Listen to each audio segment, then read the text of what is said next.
सामने आके कॉन्फिडेंस के साथ माइक को पकड़ना, इसके पीछे कितनी मेहनत लगती है वो वही जानता है जो माइक पकड़ के फिर सामने आता है, 100 बच्चों के सामने बात रखता है। वो बच्चा जानता है जिसके दिल से खौफ पूरी तरह से निकला हो और कॉन्फिडेंस आए। बहुत सारे लोग होते हैं, ब्यूरोक्रेट्स भी होते हैं, तो सामने वो बात नहीं कर पाते हैं क्योंकि वो जो खौफ होता है उनके दिल में, वो कॉन्फिडेंस लेवल उनका बहुत कम होता है। अल्हम्दुलिल्लाह हमारे टीचर्स के अंदर भी अच्छा कॉन्फिडेंस है और हमारे बच्चों के अंदर भी एक कॉन्फिडेंस है और वो कॉन्फिडेंस लेके आगे बढ़ रहे हैं।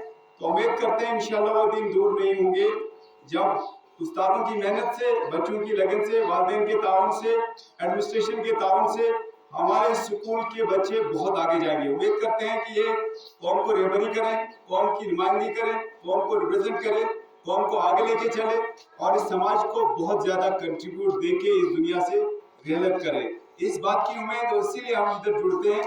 हमारा जुड़ने का मकसद होता है कि हम बेहतरीन इंसान कौम को दे दें, बेहतरीन इंसान मुल्क को दे दें, वही हमारा मकसद होता है।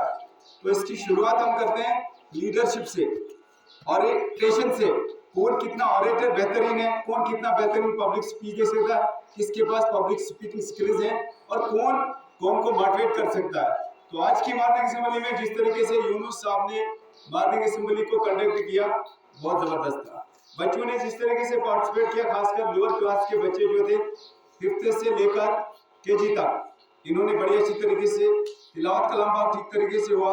उसके बाद नात या कलाम सिमरन ने अच्छी तरीके से किया और बीच में 1-2 बच्चों ने जो है उनको इम्प्रूवमेंट करने की जरूरत है। जिनकी मेंटरशिप में वो एक ही सेंटेंस आप याद करके लाएं, बहुत है, काफी है, कॉन्फिडेंस के साथ।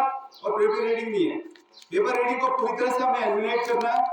तो जिस तरीके से यूनुस साहब ने डाइस को आज संभाला और डाइस को जिस तरीके से उन्होंने मॉर्निंग असेंबली को प्रेजेंट किया, उसके बाद जो शेयर को किस जगह पे कहाँ पे शेयर को इस्तेमाल करना, कैसे इस्तेमाल करना है, तिलावत के बाद खुद से शेयर इस्तेमाल करना है, नात के बाद क्या करना है, उसके बाद काफी चीजें अच्छी तरीके से उसको कोरिलेट करना है, अपनी स्किल्स को यहाँ पे पेश करना।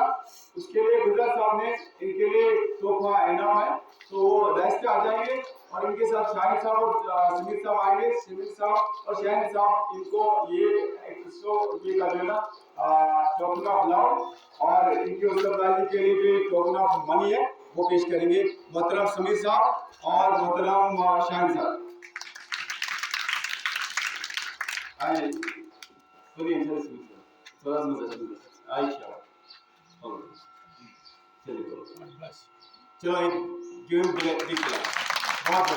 जब तो उसको इनाम मिल ही जाता है। तो जिस तरीके से इन्होंने अच्छा काम किया, अब देखिए इसके घर में इसके बाप ने नहीं पढ़ा, इसकी माँ ने नहीं पढ़ा है, नहीं पढ़ा ना, तो मान लो ये फर्स्ट जनरेशन है लर्निंग फर्स्ट